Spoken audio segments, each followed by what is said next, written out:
Hey everyone, welcome in. Happy Hump Day. It's Mars here. I'll give you all a chance to join me on tonight's Facebook Live where we will be discussing boundaries. This little gem right here. It's week 5 of my 30 books in 30 weeks personal development series.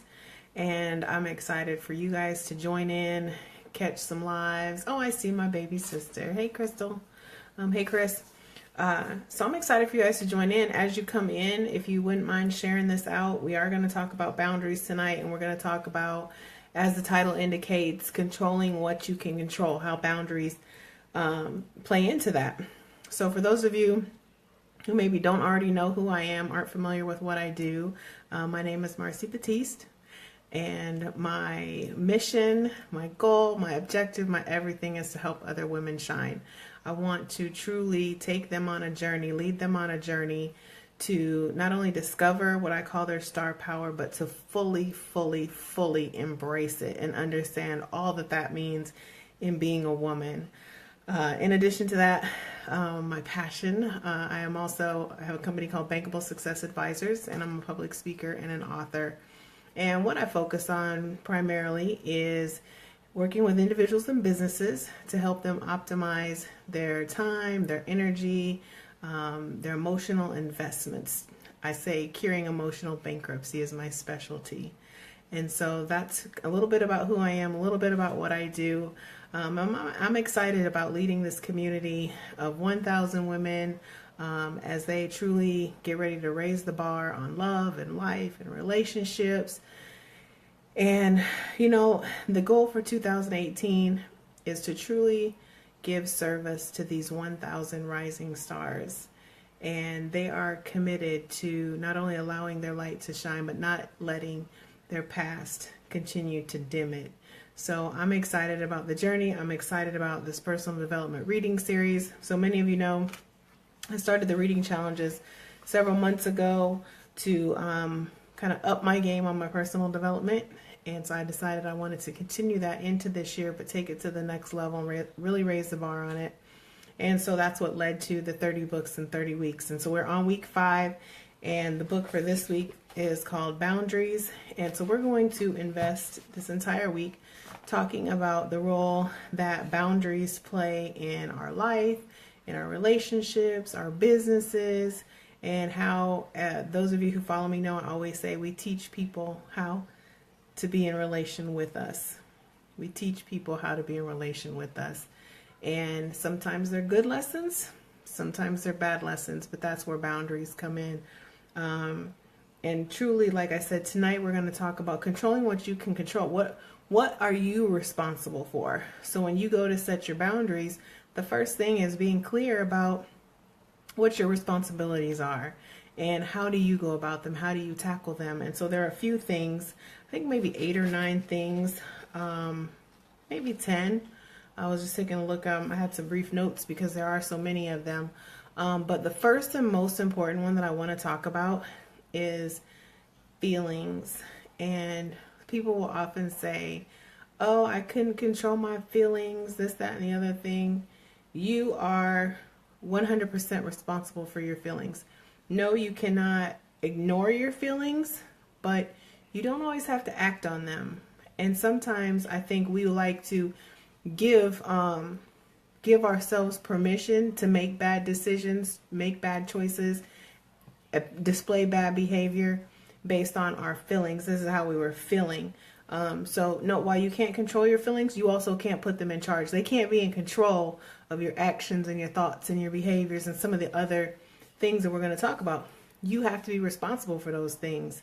And when you set boundaries, part of setting boundaries is to establish like this self-ownership piece, because your boundaries aren't about everyone else. Your boundaries really are for you. They're for you to be able to teach people how to be in relation with you, but to more importantly, teach you how to be in relation in a healthy way with other people. And so a lot of times we focus on the boundaries on the other person or the other people, other individuals, and really it's a self-reflection, it's a self-control matter when we're talking about boundaries. One of the other things was your attitude. You are 100% in charge of your attitude. People will do things to push your buttons. People will do things to try and, as they say, get under your skin. But to allow them to do that is your choice. And so your attitudes and your beliefs, basically that is your stance. This is where I stand on this. And so your attitudes and your beliefs tell people what your position is on any given subject, on any given relationship. And so you have to be 100% clear about your stance. Like what is your attitude towards X, Y, and Z? What are your beliefs as it relates to such and such? Because if you don't know, you can't communicate it to someone else. And if you can't communicate it to them, how can you expect them to honor the boundary? And so all of this goes back to clarity. Every single bit of it goes back to being really 100% crystal clear about what the boundaries are intended to do, what they're intended to protect. Like people overlook like the importance of attitude. It's a lot of times it's kind of a second thought about our attitudes and how we think about it. But your attitude and your beliefs are largely responsible for the position you find yourself in life, because we tend to make decisions based off of our attitude and our beliefs. So if you convince yourself that someone is, not a good person or whatever, then that can affect whether or not you choose to, in some cases, do business with them, engage with them, etc., and so on. Well, if you're off on that, or you didn't have all the information when you established your belief system, it can cause problems. You can make big mistakes. And so being aware of your attitude and your belief systems is huge, and knowing exactly where you fall on any given subject. Like, you can't have a whole lot of gray areas and set really stern boundaries. It just doesn't work. You have to be clear about who you are, what you represent, and how you want to show up. And these boundaries then are simply put in place to teach everyone else how to honor those things that are important to you. So also your behaviors, your behaviors and your actions. So many times we're like, I couldn't control myself. Yeah, you could, but you need to understand that for every action is a consequence. And oftentimes we don't want to accept the consequence. And so when I said at the beginning of this conversation, a lot of this is about self-control. This is about self-ownership. That means owning these behaviors. You are responsible for your behavior, particularly as an adult. We expect little kids to toe the line, do what they're supposed to do, follow the rules, pick up their clothes, get ready for school, do this, do that, do this, do that. They're responsible for their behaviors. If they don't behave appropriately, there are consequences. Time out, punishment, whatever the case may be. They get grounded. So there have to be consequences for certain behaviors. And then along with that, there should be consequences for the person who's making the bad behavior and conducting the bad behavior. The one who's behaving badly. Certainly they should have consequences for those actions. But oftentimes other people's bad behavior rubs off. And so if it's your bad behavior that's rubbing off on other people, understand you should be held accountable. You should be held responsible for that. And likewise, when other people behave badly, you need to hold them accountable for that. To not do that takes away their power. And then as opposed to them being able to learn an important lesson from a situation, they're in a position where they're like, wasn't no big deal. Meanwhile, you didn't hold them accountable. You chose not to hold them accountable. And now you feel resentful. You feel frustrated. You're angry. You feel disrespected, the whole 9 yards. Well, that's because you didn't honor your boundary. If you knew there was a boundary and you didn't communicate it, that's on you. That's not on them. It was their bad behavior that had a negative effect on you, but because you chose not to hold them accountable for that, and you got a negative result as because of it, that's on you. Hey, Gregory, good evening to you too. Thanks for joining in. So then that kind of moves us into the choices realm. So we talked about the thoughts and the feelings and the behaviors. And then there's this whole big old umbrella of choices. You are wholly, fully, completely responsible for your choices. And what we choose is directly affects what we see for results. And so I always say that you've heard the saying that you only you can control you, right? But you have to be in ownership of that. People don't make you behave a certain way. You choose to behave a certain way. People don't. You say I have to. No, you don't have to. It's a choice. And so what I tell people all the time is you always have a choice, and sometimes both choices still suck, but one sucks worse than the other. Which one are you going to pick? Choose your poison, but you are responsible for your choices. And the thing of it is if you do a good job of setting boundaries on the front end, then you have a much easier time and less confusion as when it comes time to make choices. You aren't typically presented with a lot of negative options if you've done a really good job about establishing boundaries that support your heart, your mission, your values, your belief systems, and the whole 9 yards. Right, Gregory, exactly. What else? I'm taking a look at my notes here. Here, values. So when we talk about values, that's really just a deeply held belief system, something that we base our thoughts, and like a lot of our thoughts, our feelings, our behaviors, our actions, our choices are based off of what we've decided are our values. The problem is, most of the time, unless you have a coach who forces you to think about your values, unless you have a situation where you're in counseling or some sort of training, most of us don't really think about what our value system looks like. We don't think about the things that are really important to us. We kind of go along, let life happen, and then get mad when it doesn't go the way we wanted it to go. But we don't do a lot of the forethought and planning and thinking through those values. What we value is what we assign importance to, if that makes sense.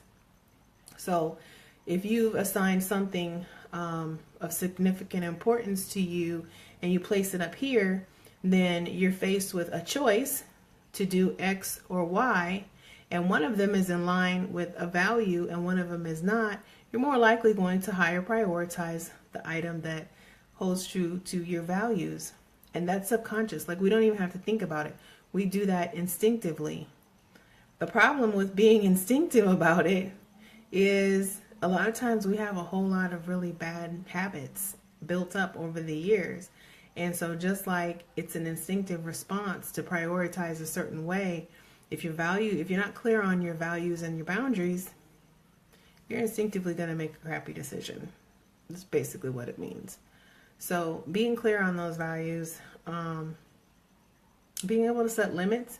A lot of times people think about boundaries and they're talking about setting limits. Hey, Quentin, talking about setting limits, it's like they're setting limits for the other person.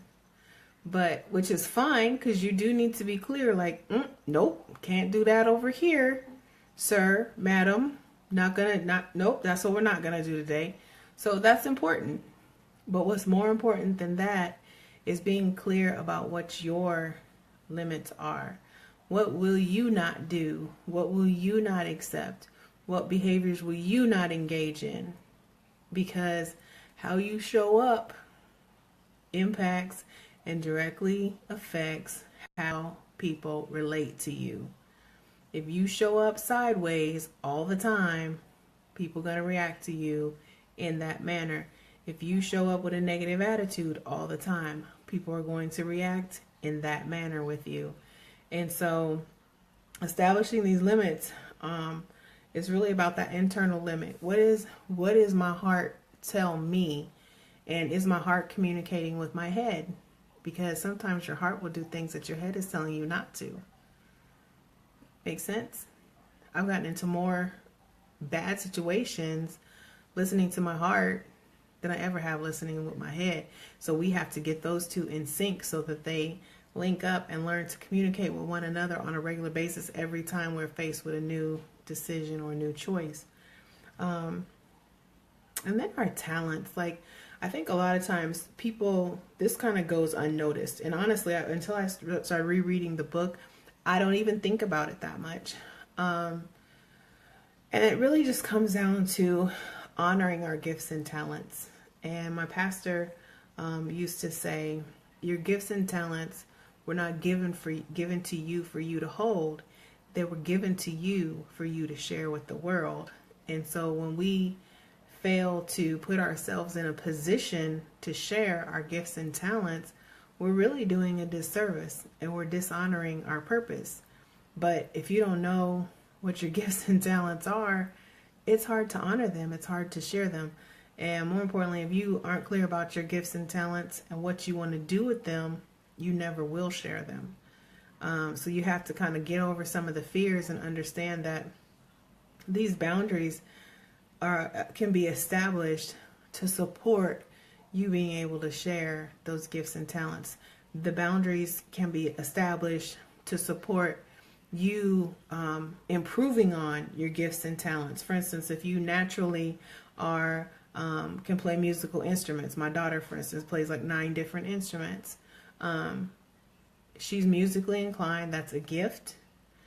But she hasn't pursued it beyond high school and early college to truly manifest that talent into what it really could be, that gift into what it really could be. And your boundaries will allow you to do that. But more importantly, the boundaries help you keep away people and situations that are going to be contradictory to your purpose, your values, your belief systems, all of the stuff that we talked about. And then the final thing I want to talk about tonight as it relates to controlling what you control is your thinking. I think there's a phrase called stinking thinking, and that's like people that just have a negative attitude, or people that just think that they can kind of walk over other people. Hey, Chena. People that think they can just walk all over other people. But how you think, like, you have to remember, you are the owner, the creator, the orator, and the recipient of your thinking. And so when I say those things, the creator, the creator, the owner, the orator, and the recipient, basically, if you receive what someone else thinks, you hear that one time and you process it once. If it's your own thinking, you think it up, so you develop it. Creator. You are the owner of it because it belongs to you. It's your thought. It's not someone else's. You are the orator because more than likely you're going to communicate that thought to other people. And then you're the recipient because as you speak it out into the world and give it to the universe, you're the first person who hears it back. So you end up processing your thoughts 4-to-1 over what someone else hears when you speak to them. They hear it 1-for-1. You say it, they hear it. You say it, they hear it. Versus you thinking it, you got to own it. You got to think it to begin with. You create it, enunciate it, speak it out to the universe, and then you receive it back. And there's one way, there's 3 things that you have to do to cure your thinking. It's like negative thinking. It's training, and you have to train yourself to not use negative words. So, for instance, if you wake up late in the morning and you start your day and you go around and the first thing out of your mouth is, oh my God, it's just going to be one of those days. It's going to be a crappy day. It's probably going to be a crappy day. And then you say, everything that can go wrong today is going to go wrong today. I just know it. Well, you're probably right about that. Versus if you learn to alter your thinking and say, oh my gosh, I got up late. Wish I gotten up on time, but I'm grateful. I got a car. I got a job to go to. I have a roof over my head, and you find the things that you're thankful for. Thank goodness I made it to work safely, even if I'm a few minutes late. I used to have a saying in corporate, why rush when you're already late? That doesn't work for everybody when you got to punch in, but that was kind of my thing, and that was my attitude about those situations when I would wake up late. Like, well, why rush? You're already late. And that was enough to keep me from having a whole day's worth of negative thoughts and telling myself, oh my God, it's going to be one of those days. And da da da da da da da. You are solely, wholly, fully, and completely responsible for how you think.